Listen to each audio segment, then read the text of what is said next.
MPPSC के खिलाफ नौजवानों में निराशा और गुस्सा क्यों बढ़ता जा रहा है? आयोग की भर्ती परीक्षाओं से उनका मोह भंग क्यों हो रहा है? साल दर साल उम्मीदवारों की संख्या क्यों घटती जा रही है? इन सवालों का जवाब ज्यादा मुश्किल नहीं है, सीधा सा जवाब है एमपीपीएससी के अधिकारियों की मन मर्जी।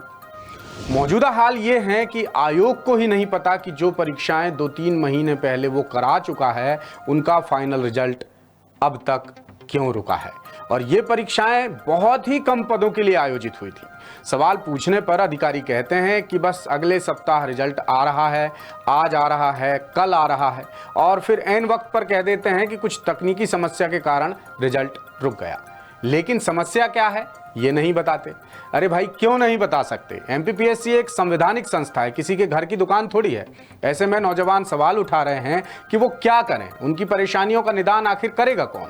वो जब प्रदर्शन करते हैं तो पुलिस एफआईआर दर्ज कर लेती है, आदतन अपराधी बताकर जेल में डाल देती है। अब समस्या ये है कि वो किससे कहें, क्या कहें, कैसे कहें।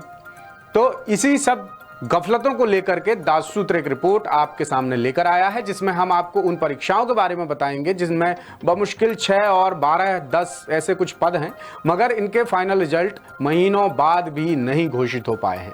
तो चलिए स्क्रीन पर नजर डालिए, मैं आपको बताता हूं। पहली परीक्षा है हैंडलूम परीक्षा, जिसमें केवल 6 पद हैं और उम्मीदवारों की संख्या है मात्र 23। इसके इंटरव्यू 10 मार्च को हो चुके हैं, लेकिन फाइनल रिजल्ट अब तक नहीं आया है।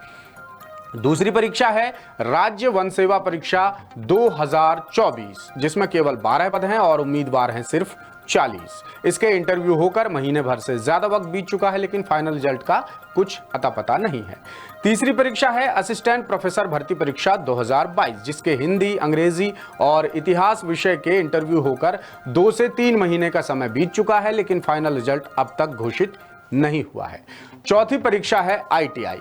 इसके इंटरव्यू भी हो चुके हैं, लेकिन ये मामला फिलहाल हाई कोर्ट में चल रहा है, जिस वजह से रिजल्ट में पेंच फंसा है। मगर हैरानी की बात यह है कि आयोग रिजल्ट घोषित करने के लिए अपनी तरफ से कोई पहल ही नहीं कर रहा है। नतीजा यह हुआ कि यह मामला अटका हुआ है। इधर आयोग से सवाल पूछने पर बस यही दुहाई दी जाती है कि हम रिजल्ट पर काम कर रहे हैं, जैसे जैसे काम होता जाएगा रिजल्ट जारी करते जाएंगे। उम्मीदवारों ने जब रुके रिजल्ट्स को लेकर एमपीपीएससी के सचिव प्रबल सिपाहा से बात की तो उन्होंने टका सा जवाब दे दिया कि जब आएगा तब पता चल जाएगा, बता देंगे। उन्होंने ये भी कहा कि रिजल्ट के लिए कोई तय टाइमलाइन नहीं होती। ये क्या बात हुई सचिव साहब? रिजल्ट की टाइमलाइन क्यों नहीं होती? क्या एमपीपीएससी जैसी बड़ी संवैधानिक संस्था के काम हवा में चल रहे हैं?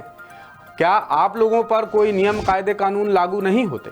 बंद कीजिए ये भर्राशाही और सारे पेंडिंग रिजल्ट्स जारी कीजिए ताकि युवाओं के साथ इंसाफ हो पाए। आखिर चेयरमैन राजेश लाल मेहरा, ओएसडी डॉक्टर रवींद्र पंचभाई पटेल और सचिव प्रबल सिपाहा जैसे अधिकारी क्या सिर्फ सरकारी खजाने से मोटी सैलरी लेने के लिए बैठे हैं? लेटेस्ट, इन्वेस्टिगेटिव और इन डेप्थ खबरें देखने के लिए ज्वाइन कीजिए दाससूत्र का व्हाट्सएप चैनल, सब्सक्राइब कीजिए यूट्यूब चैनल, लाइक कीजिए फेसबुक पेज और पढ़ते रहिए वेबसाइट www.dassutra.com।